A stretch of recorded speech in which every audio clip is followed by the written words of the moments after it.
अस्सलाम वालेकुम। जी बेटा, आवाज़ आ रही है मेरी? वालेकुम सलाम। जी सर, आ रही है। बाकी आवाम कहाँ पे? अभी तक थोड़े लोगों ने ज्वाइन किया हमें।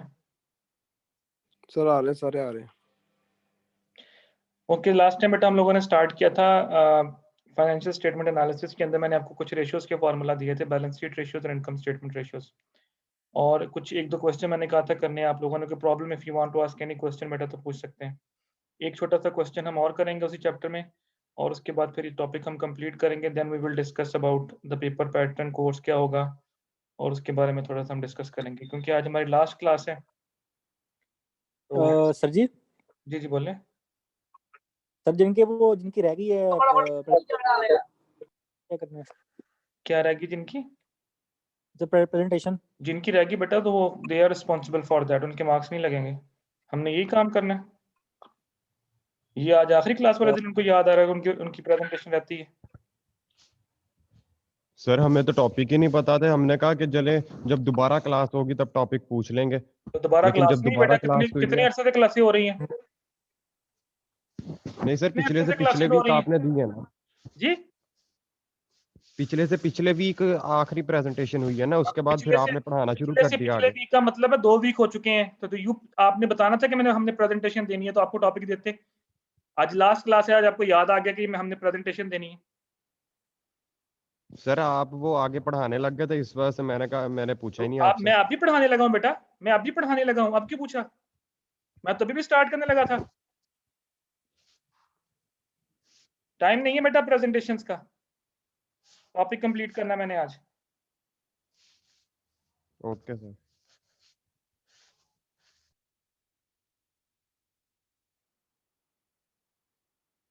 ओके बेटा, लास्ट टाइम मैंने आप लोगों को क्वेश्चन करने को दिया था। मैंने कहा था ये आपके पास ये सेल्फ करेक्शन प्रॉब्लम नंबर 2 दिया था। उसमें हम लोगों ने आप लोगों को मैंने कहा था 2001, 2002 और 2003 की उसने आपको बैलेंस शीट भी गिवन की हुई थी और इनकम स्टेटमेंट भी गिवन की हुई थी। तो मैंने कहा था इसमें से आपने रेशियोज कैलकुलेट करनी है। क्वेश्चन नंबर अच्छा, अब जो हम क्वेश्चन करेंगे उस क्वेश्चन में होगा क्या? उस क्वेश्चन में ये होगा कि पहले आपको डाटा गिवन होता था तो हम लोग रेशियोज कैलकुलेट करते थे। फॉर एग्जांपल वो कहता था जी करंट रेशियो निकालो। हमने क्या किया? करंट एसेट उठाए, करंट लायबिलिटी से डिवाइड किया, तो हमारे पास आंसर आ गया। क्वेश्चन नंबर 3 देखें, जब ये हम करेंगे तो मैं सॉल्व करके दूंगा आप लोगों को। क्वेश्चन नंबर 3 देखें, उसमें उसने आपको एक बैलेंस शीट दी हुई है, ये वाली। ये मैं पहले आपको क्वेश्चन दिखा देता हूँ।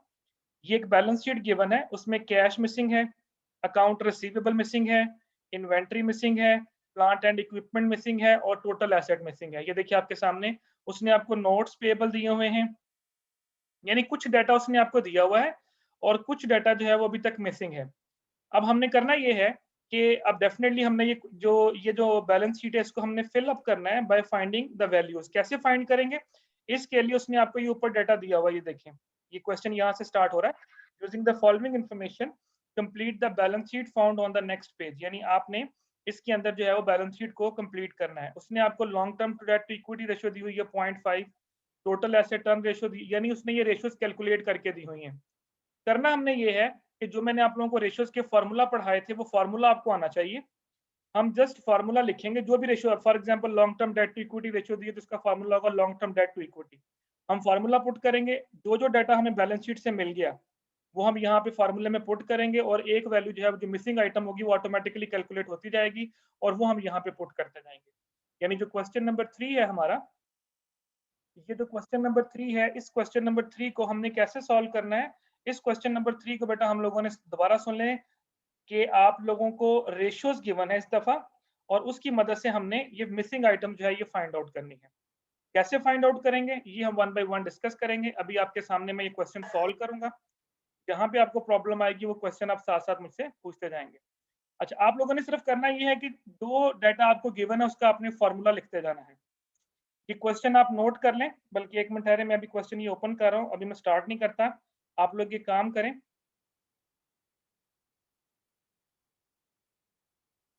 ये जो नीचे बैलेंस शीट है इसको नोट कर लें ऐसे ही। कैश मिसिंग है, अकाउंट रिसीवेबल मिसिंग है, इन्वेंट्री मिसिंग है, इसको ऐसे एज इट इज नोट करें, जल्दी करें, इसको नोट करें सभी स्टूडेंट्स।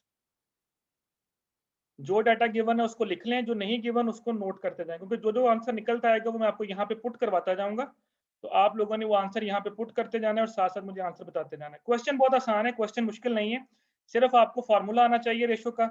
हमने वो फार्मूला लिखना है और फार्मूले में जो वैल्यू हमें गिवन होगी यहाँ पे क्वेश्चन के अंदर वो वैल्यूज पुट कर देनी है। फार्मूले में 3 वैल्यूज होंगी, 2 गिवन होंगी, एक फाइंड आउट करनी होगी, तो हम क्रॉस मल्टीप्लाई करके फाइंड आउट करते जाएंगे। मैं आपको बताता हूँ कैसे करेंगे। पहले आप सिर्फ ये बैलेंस शीट जो है ये ड्रॉ कर लें, ऊपर वाला डाटा रहने दें, वो हम साथ साथ देखते रहेंगे।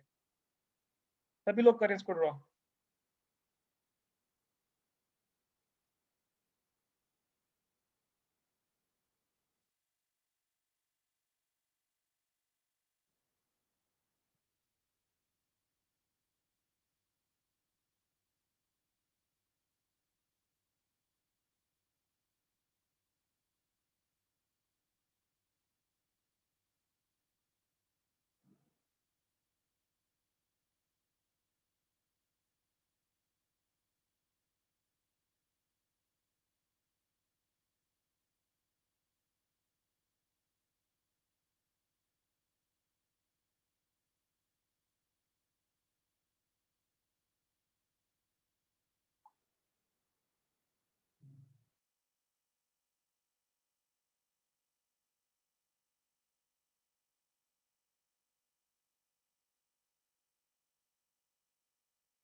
जी नोट कर लिया बेटा?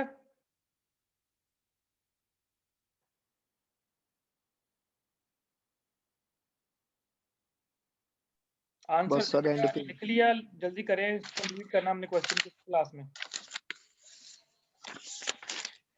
में sir ji ji sir if you don't mind sir मैं लेक्चर स्किप कर सकता हूँ, इसलिए जरूरी काम जरा बाहर जाना पड़ रहा है। कर लें बेटा, कोई इशू नहीं, same to you. Thank you sir, thank you sir.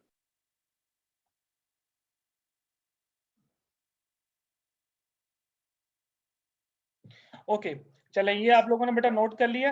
अब मैं इसको स्टार्ट करूंगा। ये आपके पास ऊपर डाटा गिवन है, इसकी मदद से उसने बोला कि ये रेशियोज गिवन है, इन रेशियोज की मदद से हमने जो मिसिंग आइटम है ये हमने फाइंड आउट करनी है। तो सबसे पहले आपने एक तरतीब वाइज बेटा इसको स्टार्ट कर लेना है और एक तरतीब से हम इसको कैलकुलेट करते जाएंगे। तो सबसे पहली रेशियो देखिए उसने कौन सी दी है, long term debt to equity. तो सबसे पहले उसने जो हमें रेशियो दी है, हम पहले उसी रेशियो को लिखेंगे, long term debt to equity. आपने करना क्या है, आपने सिर्फ इसका फार्मूला लिख लेना है। इसका फार्मूला होता है बेटा, मैं लिख देता हूं, long term date divided by equity.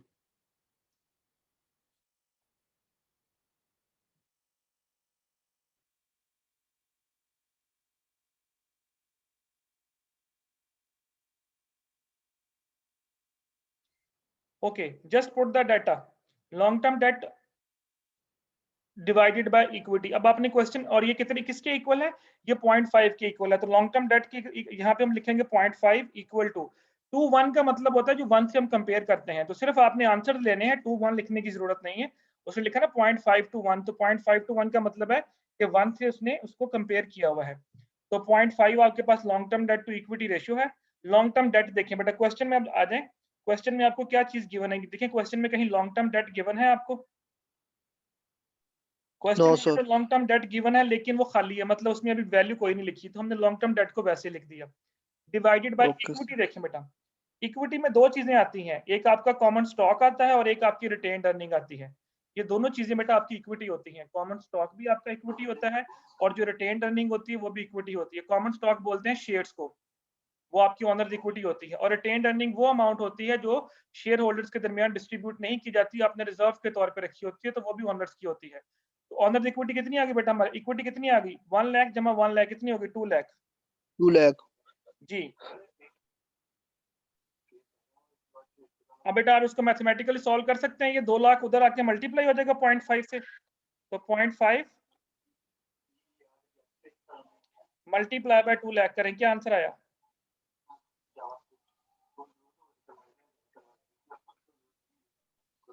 Which is equal to long term debt. जी बेटा, तो लॉन्ग टर्म डेट आपने यहाँ से कैलकुलेट कर लिया, तो लॉन्ग टर्म डेट हमारे पास कितना आ गया, दैट इज 1 लाख। कैलकुलेटर अपने पास रखें और इसको सॉल्व करते जाइएगा साथ साथ। ओके जी, तो इसका मतलब आपने इस रेशियो से क्या फाइंड आउट कर लिया, इस रेशियो से हमने लॉन्ग टर्म डेट पुट कर लिया which is equal to 1 lakh. तो यहाँ बेटा लॉन्ग जी अब यहाँ पे वापस आ जाएं, यहाँ पे देखिए लॉन्ग टर्म डेट में लिखे 1 लाख। तो ये देखिए राइट साइड आपकी सारी कंप्लीट हो गई। 1 लाख आपके नोट्स एंड पेएबल्स आ गए, 1 लाख आपका लॉन्ग टर्म डेट आ गया, 1 लाख आपका कॉमन स्टॉक आ गया और 1 लाख ही आपकी रिटेन अर्निंग आ गई। इन चारों को प्लस करें तो बेटा हमारे पास total liabilities and shareholder equity कितनी आ गई? 4 लाख। 4 लाख हो गई। तो याद रखिएगा बेटा आप लोगों ने बैलेंस शीट का फॉर्मूला क्या होता है, assets is equal to liabilities plus owner equity. तो जो answer liability plus owner equity हमने फाइंड आउट कर लिया वो कितना बना टोटल, वो बना 4 लाख। अभी आपने दोनों को प्लस करके देखा तो वो 4 लाख बना। एसेट्स कितने होंगे बेटा हमारे पास फिर, वो भी एसेट भी 4 लाख होंगे। 4 लाख ही होने चाहिए। तो इसका मतलब है कि आप इधर टोटल एसेट्स में भी 4 लाख लिख देंगे, नीचे जो एंड वाला अमाउंट है यहाँ भी आप 4 लाख लिख दें। बाकी अभी बाकी सारा जी। मिसिंग है, कैश भी मिसिंग है, रिसीवेबल भी मिसिंग है, इन्वेंटरी भी मिसिंग है, प्लांट एंड इक्विपमेंट भी मिसिंग है। तो 4 लाख यहाँ आ गया, 4 लाख यहाँ पे आ गया। ओके, पहली रेशियो से बेटा हमने लॉन्ग टर्म डेट निकाल लिया। ओके, अब पकड़ते हैं दूसरी रेशियो। दूसरी रेशियो बेटा हमारे पास क्या है, टोटल एसेट टर्नओवर। ये क्या फार्मूला होता है बोले? सर इसका है net sale divided by total asset. Okay जी, यहाँ से हम इसका फार्मूला होता है sales divided by total asset. Okay जी, तो टोटल एसेट टर्नओवर कितना दिया बेटा हमें 2.5। तो हम यहाँ पे टोटल एसेट टर्नओवर के नीचे लिखेंगे 2.5 इक्वल टू, आगे लिखेंगे सेल्स। बेटा हमें कहीं गिवन है, देखो जरा पूरे फॉर्मूले में कहीं सेल्स गिवन हो? नहीं गिवन। लेकिन नो। टोटल एसेट्स अभी हमने फाइंड आउट किए हैं कितने, 1 लाख। 4 लाख बेटा, दोनों तरफ हमने किया ना। हाँ हाँ ठीक है 4 4 लाख। लाख आ गया। तो यहाँ से हम क्या फाइंड कर सकते हैं, यहाँ से बेटा हम सेल्स फाइंड आउट कर सकते हैं। तो 2.5 okay sir. Multiply by 4 lakh तो इक्वल टू हमारे पास सेल्स आ जाएंगी। तो कितना आगे सेल्स बेटा देखें जरा, 10 लाख। Yes sir. ओके जी, अब ये सेल्स हमारी कहीं इस्तेमाल नहीं हो रही। देखिए जो हमारी बैलेंस शीट है उसमें कहीं सेल्स का वर्ड नहीं आ रहा, लेकिन हमने सेल्स निकाल ली क्योंकि इस रेशियो से सेल्स ही निकल सकती थी, बाकी तो और कोई चीज निकल नहीं सकती। मे पॉसिबल ये सेल्स हमारे किसी और जगह पे काम आ जाए, जब कोई अगली रेशियो लिखे तो वहां पे कहीं पे अगर सेल का वर्ड आया तो फिर ये 10 लाख हम वहां से इस्तेमाल कर लेंगे। ओके, थर्ड रेशियो पे आ जाए बेटा, उसने गिवन की है एवरेज कलेक्शन पीरियड।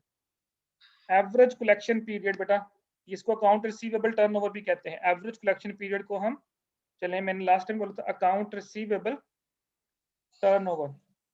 आपको इसके मैंने 2 फार्मूलाज पढ़ाए थे, एक था टाइम्स वाला और एक था डेज वाला। सेल। ठीक हो गया। अच्छा, अब आपने यहाँ पे कौन सा लगाना है? अगर तो क्वेश्चन में आपको अकाउंट रिसीवेबल टर्नओवर डेज में दिया है तो डेज वाला फार्मूला लगाएं। अगर अकाउंट रिसीवेबल टर्नओवर उसने आपको टाइम्स में दिया है तो टाइम्स वाला फार्मूला लगाएं। तो यहाँ उसने क्या दिया है, डेज। तो हमारे पास फार्मूला क्या निकलेगा, क्या फार्मूला था, 360 divided by account receivable turnover इसके अंदर टाइम्स वाला। सर डेज नहीं है? डेज बेटा बाहर लिखा तो है मैंने, जी जी बाहर लिखा है ना, लेकिन यहाँ पे डिवाइड हम किससे करते थे, टाइम्स वाले से डिवाइड करते थे ना। जी जी। हाँ, लेकिन अब हमारे पास टाइम्स वाला है या नहीं है, that is another issue. Formula तो हमने लिखना है ना। हम क्या करते थे कि जी हम जो टाइम्स वाला निकालते थे उसको डेज में कन्वर्ट करने के लिए 360 से डिवाइड करते थे। Yes sir. ओके, अब हम इसमें पुट कर देते हैं जो डाटा गिवन है। अकाउंट रिसीवेबल टर्नओवर कितना दिया हुआ है, 18 डेज। तो 18 यहाँ लिखें equal to 360 divided by account receivable turnover, ये मैं शॉर्टकट में लिख रहा हूँ, और यहाँ पे लिख दें टाइम्स। अब हम यहाँ से क्या निकाल सकते हैं, हम यहाँ से अकाउंट रिसीवेबल टर्नओवर टाइम्स में निकाल सकते हैं। तो क्या करेंगे, ये इधर आ जाएगा और 18 इसके नीचे आ जाएगा, यानी अकाउंट रिसीवेबल टर्नओवर टाइम्स के अंदर हमारे पास क्या आया, 360 डिवाइडेड बाय 18। क्या आया बेटा बताएं जरा, 360 तकसीम 18 करें, 20 टाइम्स आ गया हमारे पास। अच्छा, अब मसला ये है कि ये भी फार्मूला हमारी बैलेंस शीट के अंदर तो ये भी कोई चीज फिल नहीं कर रहा, लेकिन इस फार्मूले की मदद से हम अकाउंट रिसीवेबल निकाल सकते हैं। कैसे? अब आपको टाइम्स वाला फार्मूला आना चाहिए। हमारे पास अकाउंट रिसीवेबल टर्नओवर, जो टाइम्स वाला था उसका फार्मूला बोलें क्या है सर? इसका था 360 sales divided by account receivable, यही था। देखें जरा, account receivable ji sir. Turnover times के अंदर। अच्छा, अब यहाँ पे देखें, अकाउंट रिसीवेबल टर्नओवर टाइम्स आपने निकाला 20 टाइम्स, तो यहाँ 20 आ गया। सेल्स अभी हमने पीछे निकाली थोड़ी देर पहले, कितनी, 10 लाख,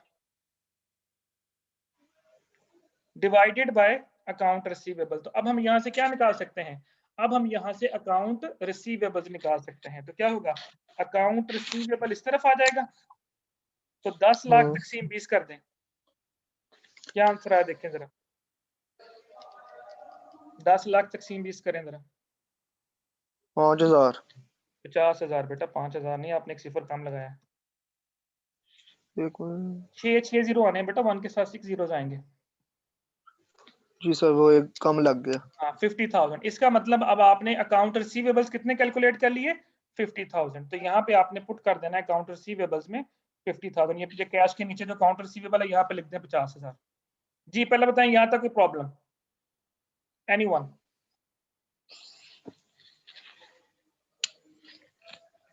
ये बेटा यहाँ तक कोई प्रॉब्लम किसी भी स्टूडेंट को?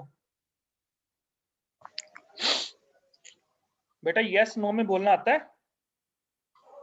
Yes sir.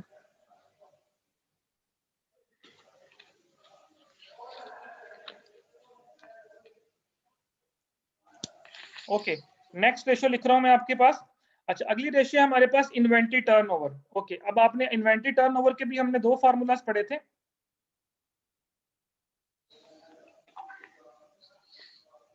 एक डेज वाला और एक टाइम्स वाला। ओके, अब आप देखें कि आपको टाइम्स गिवन है या डेज गिवन है फार्मूले में? टाइम। तो हम टाइम्स वाला ही लगाएंगे डायरेक्ट। बोल रहे क्या फार्मूला था इन्वेंट्री टर्नओवर टाइम्स का? CGS divided by inventory. Okay, CGS divided by inventory. Okay, अब आपने जस्ट इसमें डाटा पुट कर देना है। इन्वेंट्री टर्नओवर टाइम्स बेटा हमें गिवन है, दैट इज 9 टाइम्स, तो मैंने यहाँ 9 पुट कर दिया, equal to CGS divided by inventory. अच्छा, अब यहाँ पे प्रॉब्लम आ गई।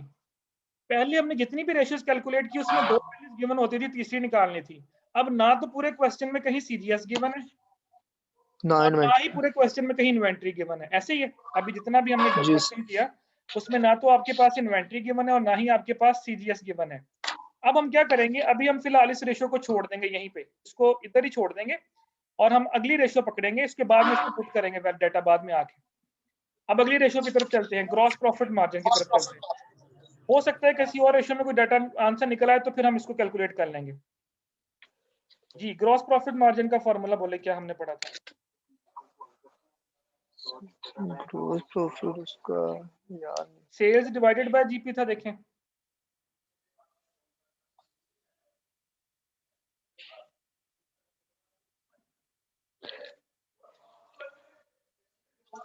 फार्मूला लिखे नहीं बेटा आप लोगों ने? लिखे हुए हैं सर। सो ये वाला नहीं है ग्रॉस प्रॉफिट मार्जिन। बेटा आपको मैंने अभी लास्ट टाइम लिखवाए थे formula, sales divided by GP ही होगा। फिर भी चले हम कंफर्म कर लेते हैं।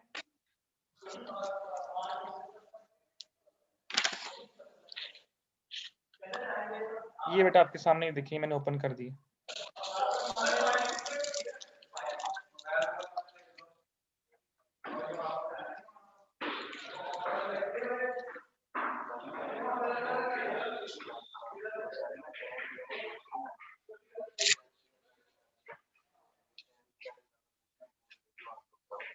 Sales divided by gross profit होगा, इसमें नहीं लिखा हुआ, वैसे यही फार्मूला होता है।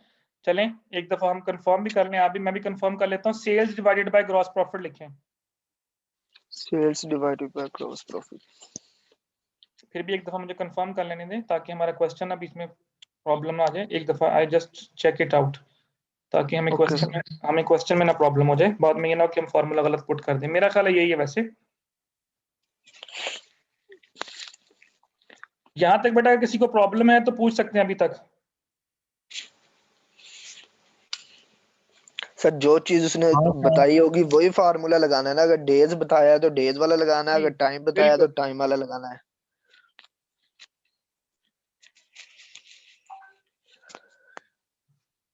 बिल्कुल ऐसे बेटा, अगर डेज बताया तो डेज वाला और अगर टाइम्स बताया तो टाइम्स वाला, उसमें से फिर जो निकलता हुआ निकालेंगे। Okay sir. जी बेटा सही है, gross profit divided by sales ही फार्मूला है इसका।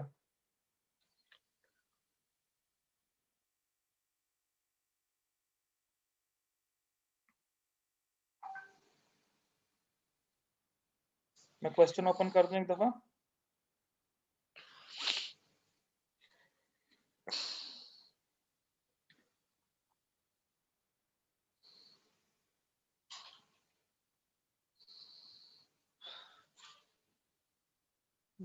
ये बेटा हम क्वेश्चन सॉल्व कर रहे थे। ओके, तो वापस आते हैं हम ग्रॉस प्रॉफिट मार्जिन जो नीचे उसने गिवन किया हुआ, हम उसको फॉर्मूले को लगाते हैं। ग्रॉस प्रॉफिट मार्जिन, इसका फॉर्मूला होता है बेटा gross profit divided by sales. Okay, gross profit margin बेटा उसने आपको दिया हुआ 10%, तो चलिए हम इसकी परसेंटेज खत्म कर लेते हैं, ये हो गया 0.1। अच्छा, अब ऊपर उसने दिया हुआ है आपको ग्रॉस प्रॉफिट। अगर बेटा हम, क्योंकि ग्रॉस प्रॉफिट को अगर हम ओपन करें, मजीद ओपन करें, तो ग्रॉस प्रॉफिट होता है sales minus CGS divided by sales. ये जो ऊपर ग्रॉस प्रॉफिट लिखा हुआ है, अगर इसको मजीद एक्सटेंड करें तो बेटा ग्रॉस प्रॉफिट का फॉर्मूला होता है सेल्स माइनस सीजीएस। तो यहां से हम सेल्स माइनस सीजीएस लिख देंगे, इसकी जगह पे डिवाइडेड बाय सेल्स। अगर आप यहां पे ना भी लिखें तो आप पहले ग्रॉस प्रॉफिट डायरेक्ट भी निकाल सकते हैं। फिर जब आपने ग्रॉस प्रॉफिट निकाल लिया, उसके बाद फिर आपको सेल्स माइनस सीजीएस वाला फॉर्मूला लगा के फिर वहां से हम सीजीएस निकालें, क्योंकि ग्रॉस प्रॉफिट हमें कहीं चाहिए नहीं। तो 2 स्टेप में करने की बजाय हम इसको एक ही स्टेप में सॉल्व कर लेते हैं। तो मैंने क्या किया, मैंने ग्रॉस प्रॉफिट को मजीद ओपन कर दिया। सेल्स हमारे पास अभी ऊपर गिवन थी 10 लाख जो हमने कैलकुलेट की थी, माइनस सीजीएस का हमें नहीं पता क्या होता है, डिवाइडेड बाय सेल्स का हमें पता है 10 लाख। तो मैंने सिर्फ बड़े डाटा पुट कर दिया। अब ये 10 लाख इधर आके 0.1 से मल्टीप्लाई हो जाएगा, 0.1 मल्टीप्लाई बाय 10 लाख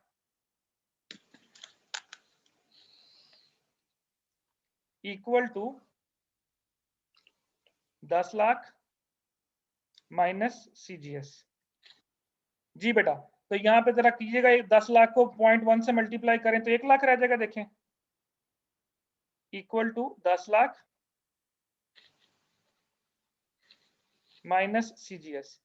तो अब हम यहाँ से क्या कैलकुलेट कर सकते हैं बेटा, हम यहाँ से सीजीएस कैलकुलेट कर सकते हैं, which is equal to 10 lakh, और ये 1 लाख इधर आके माइनस हो जाएगा, 9 लाख। जी बेटा, आपके पास सीजीएस आ जाएगा which is equal to 9 lakh. अब ये सीजीएस हम कहाँ इस्तेमाल कर सकते हैं भला? अभी जो हम पीछे रेशो लेके आए थे, कौन सी भला? सर ये जो पीछे हमने छोड़ी है जी, इन्वेंटरी टर्नओवर की रेशो लिखी थी ना हमने अभी थोड़ी देर पहले। जी सर, वो कितना दिया था? यहाँ पे था 9 equal to CGS divided by inventory. यहाँ पे मैंने छोड़ा था, देखें जरा पिछला फार्मूला आप चेक करें, अगर आपने नोट किया हो तो मैंने यहाँ पे छोड़ा था। अब ये सीजीएस हम यहाँ पे पुट कर देंगे, 9 इक्वल टू सीजीएस हमने भी निकाला 9 लाख डिवाइडेड बाय इन्वेंट्री। तो अब हम यहाँ से क्या निकाल सकते हैं? इन्वेंट्री। जी बिल्कुल, इन्वेंट्री इस तरफ आ जाएगा, equal to 9 lakh divided by 9। तो कितनी आ जाएगी इन्वेंट्री? 1 लाख। जी बेटा, समझ आ गया? अब देखिए, इन्वेंट्री टर्नओवर हम डायरेक्ट नहीं निकाल सकते थे, इन्वेंट्री टर्नओवर का रेशियो हमने फार्मूला लिखा तो वो यहाँ पे आके स्टक हो गया, सीजीएस ओवर इन्वेंट्री। फिर हमने अगली रेशियो इस्तेमाल की, वहां से हमने ग्रॉस प्रॉफिट मार्जिन का फार्मूला पढ़ा, gross profit divided by sales. तो ग्रॉस प्रॉफिट को हमने मजीद ओपन किया, वो होता है सेल्स माइनस सीजीएस। तो उसमें हमने वैल्यूज पुट की और यहाँ से हमने सीजीएस निकाला, वो सीजीएस हमने इस रेशियो में पुट किया, तो आपके पास इन्वेंट्री आ गई। तो बैलेंस शीट के अंदर जाके अब इन्वेंट्री में आप कितना लिख देंगे? 9 लाख लिख देंगे। मैं अब आपको यहाँ से 1 लाख, सॉरी 1 लाख लिख देंगे, सॉरी नॉट 9 लाख, 1 लाख। तो ये अब आपके पास, आपने अकाउंट रिसीवेबल 50,000 निकाल लिया, इन्वेंट्री में लिख दें 1 लाख। अब हमारे पास 2 मिसिंग चीजें रह गई, एक कैश और एक प्लांट एंड इक्विपमेंट। तो अभी हम इनको सॉल्व करते हैं, इनको भी सेम इसी तरह से हम सॉल्व करेंगे जैसे हमने बाकी सॉल्व किया। तो हम अगली रेशो की तरफ चलते हैं। अब आखिरी रेशो में जो गिवन है हम उस रेशो को पकड़ लेते हैं। जी, लास्ट रेशो बेटा हमें कौन सी गिवन है, चेक कीजिएगा, that is asset test ratio. जी क्या होता है, मैंने लिखवाया पढ़ाया था आपको, current asset minus inventory divided by current liability. Okay, current asset minus inventory divided by current liability, divided by current liabilities. Okay जी, ये हमने फार्मूला लिख दिया। अब हम इसके अंदर सिर्फ डाटा पुट करेंगे जो हमें गिवन है। Okay, asset test ratio given है 1, तो मैंने यहाँ 1 पुट कर दिया, इक्वल टू, अब आते हैं करंट एसेट्स के ऊपर कि क्वेश्चन में करंट एसेट्स कौन कौन से हैं। कैश बेटा क्या होता है आपका, करंट एसेट होता है। करंट एसेट की जगह पे उसकी वैल्यूज पुट करनी है, तो क्या हमें कैश क्वेश्चन में गिवन है कहीं? जी नो सर। तो मैंने कैश को वैसे ही लिख दिया। देखिए ना, करंट एसेट में हमने क्या करना होता है, जितने करंट एसेट्स होते हैं सबको प्लस करके लिखना है। अकाउंट रिसीवेबल आपका करंट एसेट होता है, कितना है ये 50,000, और इन्वेंट्री कितनी है आपकी 1 लाख, 1 जो लाख। अभी निकाली है। तो प्लांट एंड इक्विपमेंट आपका फिक्स, यानी प्लांट एंड इक्विपमेंट के अलावा ऊपर वाले तीनों जो है ये आपके करंट एसेट है। हमने करना क्या है, हमने इन तीनों को प्लस करके यहाँ लिखना था, लेकिन क्योंकि कैश की अमाउंट नहीं है तो उसको हमने वैसे लिख दिया, बाकी इन दोनों को प्लस कर रहे थे, तो बन गया 1,50,000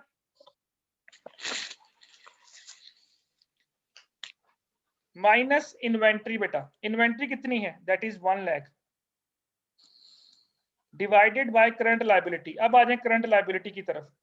नोट्स पेएबल और long term date. Long term date fix liability होता है, तो सिर्फ नोट्स पेएबल जो है वो आपकी करंट लायबिलिटी है, तो डिवाइडेड बाय 1 लाख। आप पूछें बेटा इसमें कोई प्रॉब्लम? करंट एसेट्स में 3 करंट एसेट्स हैं हमारे पास, कैश, अकाउंट रिसीवेबल और इन्वेंट्री। आपने इन तीनों को प्लस करके यहाँ लिखना है, लेकिन अनफॉर्चुनेटली क्योंकि कैश हमारे पास गिवन नहीं है, तो मैंने कैश को कैश का वर्ड ही लिख दिया। अकाउंट ठीक रिसीवेबल है। थे 50,000, इन्वेंट्री थी 1 लाख, तो दोनों को प्लस किया, वो बन गया 1,50,000 माइनस इन्वेंट्री। इन्वेंट्री 1 लाख है, इन्वेंट्री 1 लाख लिख दी, डिवाइड बाय 1 लाख। अब इस 1 लाख को इधर ले आए, इस तरफ ले आए, क्रॉस मल्टीप्लाई कर लें, 1 लाख इधर आ जाएगा, which is equal to cash plus, जी बेटा 1,50,000 में से 1 लाख माइनस कर दें, कितना रह गया 50,000। इस 1,50,000 में से ये 1 लाख माइनस कर दिया तो 50,000 रह गया। जी तो सर। क्या हम यहाँ से कैश निकाल सकते हैं? जी सर। कैश आ जाएगा हमारे पास 1 लाख माइनस 50,000, 50,000। तो कैश आ गया आपके पास 50,000। अब देखिए आपके पास यहाँ पे कैश भी हमने फाइंड कर लिया 50,000, अकाउंट रिसीवेबल हमने फाइंड कर लिया 1 लाख, इन्वेंट्री हमने सॉरी अकाउंट 1 रिसीवेबल लाख। भी 50,000 थे, इन्वेंट्री थी 1 लाख। अब हम 3 चीजें फाइंड कर चुके हैं, अभी प्लांट एंड इक्विपमेंट नहीं हमने निकाला। टोटल जी एसेट सर। कितने थे हमारे पास 4 लाख के, और देखिए हमारा क्वेश्चन खत्म हो चुका है, ऊपर से हमारे पास मजीद कोई रेशियो नहीं बाकी रही। कोई जी रेशियो है सर। हमारे पास ऊपर? No sir. खत्म हो गई। अब हमने करना क्या है, अब देखिए बेटा कैश, अकाउंट रिसीवेबल और इन्वेंट्री, इन टोटल हमारे पास यहाँ पे टोटल एसेट कितने हैं, 4 लाख की है ना नीचे। तो इस जी 4 सर। लाख में से, इस 4 लाख में से ऊपर वाली तीनों अमाउंट माइनस कर दें, तो जो बाकी अमाउंट होगी वो किसकी होगी, वो प्लांट एंड इक्विपमेंट की होगी। अगर आपने बैलेंस पूरा करना है इस साइड का, तो आप बैलेंस कैसे पूरा करेंगे? हमारे पास नीचे बैलेंस में आ रहा है 4 लाख, कैश है 50,000 का, अकाउंट रिसीवेबल है 50,000 की, इन्वेंट्री है 1 लाख की, इन तीनों को प्लस कर ले तो ये बना 2 लाख। 4 लाख में से 2 लाख माइनस कर दें तो प्लांट एंड इक्विपमेंट कितना आ जाएगा, 2 लाख। तो देखिए अब 4 लाख इधर पूरा हो गया, 4 लाख इधर पूरा हो गया। Okay sir. जब आपने एंड वाला बैलेंस करना है तो जितनी अमाउंट मिसिंग है वो मिसिंग अमाउंट आपने यहाँ खाली जगह पे लिख देनी है।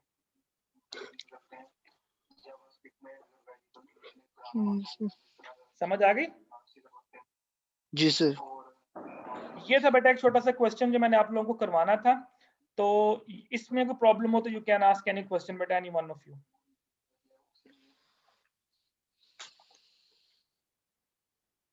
ओके चलें, अब ये वाले क्वेश्चन आपने कर लेने हैं। इसमें मैंने आप लोगों को रेशियोज वाला करवा दिया, और इसमें मैंने आपको मिसिंग आइटम अगर मिसिंग हो तो कैसे करना, तो यही चीजें आपने सिर्फ क्वेश्चंस कर लेने हैं फॉर द पेपर प्रिपरेशन के लिए। सर जब ये क्वेश्चन अगर ये आएगा तो ये दोनों चीजें हमें दी गई होंगी ना? हाँ जी बेटा, दोनों गिवन होंगी, आपको रेशियोज भी गिवन होंगी और खाली जगह भी गिवन होगी, सेम इसी तरह जिस तरह ये गिवन है। आपने सिर्फ रेशियोज निकाल डाटा पुट कर करके आंसर निकाल देना। Okay sir. सेम इसी तरह का क्वेश्चन होगा जिस तरह आपको गिवन है, ये अभी आपने किया, सिर्फ करने का तरीका सिखाया कि कैसे करना है आपने। Okay sir. सीआर साहब मेरे ख्याल अभी गए हैं शायद, अभी वो उनको कोई काम था, वो सीआर साहब ही थे ना जो गए थे। जी सर।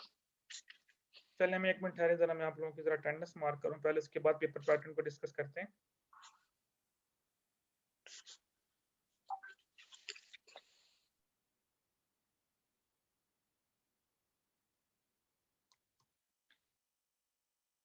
ओके बेटा, पहले तो हम कोर्स के पॉइंट से डिस्कस कर लेते हैं। तो जो आपका कोर्स होगा मिड से पहले, मैंने आपको पहले भी वैसे मैं कोर्स के बारे में बता चुका हूं, लेकिन चले मैं फिर दोबारा बता देता हूं कि मिड से पहले हमने एक चैप्टर पढ़ा था, टाइम वैल्यू ऑफ मनी का न्यूमेरिकल चैप्टर, वो मैंने आप लोगों के लिए स्किप कर दिया, वो आपने नहीं करना। तो मिड में से सिर्फ और सिर्फ आपने थ्योरी करनी है।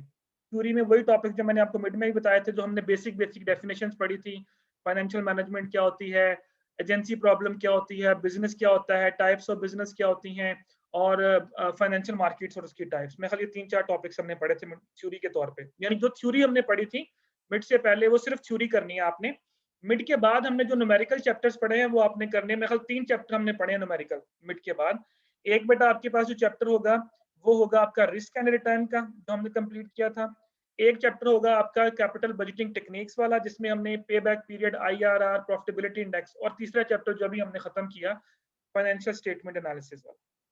इसके अलावा कोई चैप्टर अगर कोई टॉपिक पढ़ा हो तो बता दें। सर पेपर पैटर्न बता देंगे? पैटर्न बेटा देखिए, अभी तक उन्होंने पेपर ना, अभी तक ये डिसाइड नहीं हुआ कि आप लोगों ने क्या, आपने ऑनलाइन लिख के दिया है या फिजिकल दिया है? ऑनलाइन लिखा होगा सर अभी एप्लीकेशन दी नहीं है सर। मेजॉरिटी ऑनलाइन की तरफ ही जाएगी। तो डेफिनेटली बेटा अगर जी, पेपर हुआ, अगर तो पेपर ऑनलाइन हुआ तो फिर पेपर होगा थोड़ा सा, इस दफा जो पेपर बनेगा वो बनेगा तकरीबन कोई केस स्टडी टाइप होंगे, यही ठीक है। टॉपिक्स। मतलब वो जनरल क्वेश्चंस होंगे, जिस तरह मिड में तो मैंने सिंपल आपको एक न्यूमेरिकल दे दिया था, तो आप लोगों ने, एक बंदे ने हल किया, बाकी सब ने कॉपी पेस्ट मार लिया। मतलब सर थ्योरी वगैरह होगी? थ्योरी भी होगी डेफिनेटली बेटा, थ्योरी उसी में से होगी जो मैंने आपको पढ़ाई है। वो मैं किसी भी तरीके ठीक से है। पूछ लूं, कोई कुछ छोटा सा पैराग्राफ बना के पूछ लूं, लेकिन होगा उसी में से, कोई बाहर से नहीं आएगी चीज आपको। तो न्यूमेरिकल कैसे, डेफिनेटली मैंने अब न्यूमेरिकल भी आपको देने हैं। तो न्यूमेरिकल किस तरह से आएंगे वो भी पेपर जब मैं डिसाइड करूंगा, तो यानी आप ये समझ लें कि थ्योरी प्लस न्यूमेरिकल का कॉम्बिनेशन आना है। तो न्यूमेरिकल ऐसे नहीं होगा कि जी ये डाटा गिवन है इसको सॉल्व कर दें, होगा डाटा ही गिवन, लेकिन शायद थोड़ा सा उसमें पहले बताया गया हो कि ये है, फिर ये है, फिर ये है, और अब आप इसमें से ये चीज कैलकुलेट करें। करनी यही चीजें कैलकुलेट होंगी जो मैंने सिखाई है, इससे बाहर कोई चीज नहीं आएगी। सही है सर। ठीक हो गया? सर ऐसा तो पेपर 4 बनाइएगा कि 2 घंटे क्वेश्चन में हो उन्होंने जाए। हमें कहा है, 4 क्वेश्चन उन्होंने हमें कहा है, तो 4 क्वेश्चन आपको आएंगे। 2 आवर्स का पेपर होगा, जिस तरह मिड में मैंने आपको कितने क्वेश्चन दिए थे? 3 दिए थे शायद 1 घंटे के लिए। जी सर। तो बस फाइनल में तकरीबन 4 क्वेश्चन होंगे, तो 2 घंटे का टाइम होगा आप लोगों के पास, और उन 2 आवर्स में आपने करना होगा। यानी एक डेफिनेशंस वाला हो जाएगा और बाकी थ्योरी हो जाएगी? हो सकता है, ऐसे ही बिल्कुल ऐसे भी हो सकता है। मैंने बोला ना कि अगर फिजिकल वाला हुआ फिर तो एज इट इज न्यूमेरिकल आएंगे, जैसे मैंने अभी करवाए हैं। फिर तो मैं अच्छा। इसमें ऐसा एम्बिग्विटी नहीं डालूंगा, मतलब इसी तरह क्वेश्चन उठाया किसी बुक से और आपको दे दिया। लेकिन अगर उन्होंने कहा ऑनलाइन होगा तो फिर होगा इसी में से, लेकिन वो थोड़ी सी जरा जो उसकी वर्डिंग होगी ना, वो थोड़ी सी टेक्निकल में रखूंगा इस दफा, ताकि आप लोग उसको पहले अंडरस्टैंड करें, देन फिर आप उसको सॉल्व करें। सर टाइम के मुताबिक बनाइएगा सर। बेटा पहले नहीं हुआ था सॉल्व टाइम में, बताएं मुझे। जी हुआ था सर, लेकिन इस दफा सारे टीचर्स मैं देख रहा हूँ वो बड़े गुस्से में है कि ऑनलाइन पेपर्स जो दे रहे हैं ना बच्चे, तो वो सेटिस्फाई नहीं है टीचर्स।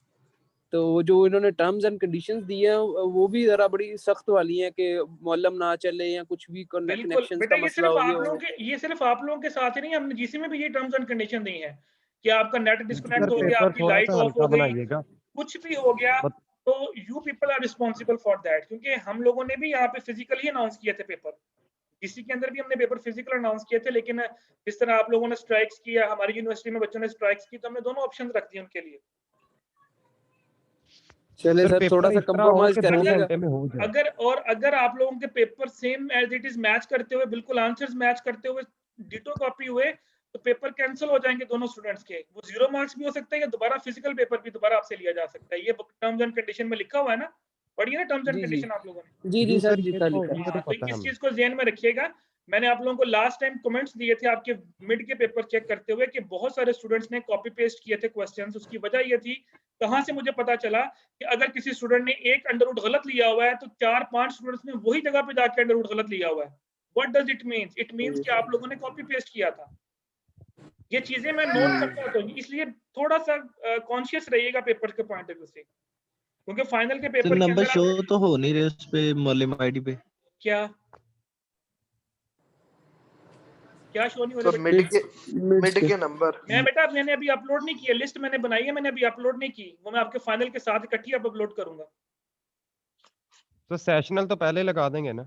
हाँ सेक्शनल लग जाएंगे वो, मतलब अभी हम अब बेसिकली ना सारा कुछ हो जाना था, जब ये बीच में ये काम पड़ गया ना कि ऑनलाइन होनी है, फिजिकल होनी है, तो इसलिए थोड़ा काम स्लो हो गया है। क्योंकि आपकी वेटेज भी देखिए, मेरा ख्याल है वो कम ज्यादा कर रहे हैं फाइनल की, आपने देखा होगा जो आपको डाटा मिला है। जी हाँ, इस वजह से जरा कॉन्शियस रहिएगा उस पॉइंट ऑफ व्यू से। Okay sir. जी, और ठीक है कुछ? सर। जिन लोगों की प्रेजेंटेशंस रहती हैं वो स्लाइड्स बना के मुझे सेंड करें, टॉपिक सिलेक्ट करके अपने लिए खुद, और स्लाइड ओके सेंड करें मुझे, then I will check it out कि अगर टाइम हुआ तो नेक्स्ट वीक में मैं उनके लिए प्रेजेंटेशन के लिए क्लास लूंगा सिर्फ। सर कोई भी टॉपिक ले लें? जी बेटा, मैंने पहले भी कोई भी टॉपिक करने को कहा था, मैंने तो किसी को टॉपिक नहीं दिया पहले भी। तो जिन्होंने बना के रखी है ये, हाँ वो मुझे सेंड करें, पिछले वाली रिपीट नहीं होनी चाहिए जो पहले हो चुकी हैं, वो टॉपिक्स नहीं होने चाहिए। नहीं सर वो तो पहले ही हमने बना ली थी ना, जब आपने पहले ही कहा था। तो आपने दी क्यों नहीं थी फिर प्रेजेंटेशन? सर वो अगले दिन आपने कहा था, लेकिन आपने कहा था अभी ये जो टॉपिक है ये कंप्लीट कर लें फिर उसके बाद करते हैं, फिर उसके बाद फिर किया ही नहीं। आप मुझे सेंड करें, देन मैं चेक करता हूँ कितने ग्रुप्स की रहती है प्रेजेंटेशन, मुझे सेंड करें जिस जिसकी रहती है। सर आपको व्हाट्सएप करते हैं फिर बना के? बेटा व्हाट्सएप ही करने को कह रहा हूँ ना। तो Send ग्रुप करने में का कर दें मतलब या इंडिविजुअल करनी है आपको? जिस तरह बेटा आप लोगों ने ग्रुप्स बनाए हुए थे, मेरा ख्याल है कि ये सारी बातें मुझे बताने की जरूरत तो नहीं है। आप लोगों ने ग्रुप नहीं बनाए हुए पहले? नहीं नो नहीं सर। कि प्रेजेंटेशन जो स्लाइड आपको इंडिविजुअल सेंड करें या आपका जो ग्रुप है उसमें अगर सेंड आपके कर दें? ग्रुप में 2 लोग हैं तो एक बंदा सेंड कर दे बस, उसके ऊपर लिखा होगा ना नाम दोनों का। सर इंडिविजुअली बना के भेज दूं आपको? आप अगर इंडिविजुअल है तो इंडिविजुअल बना के भेज दें। चलें सर ठीक है।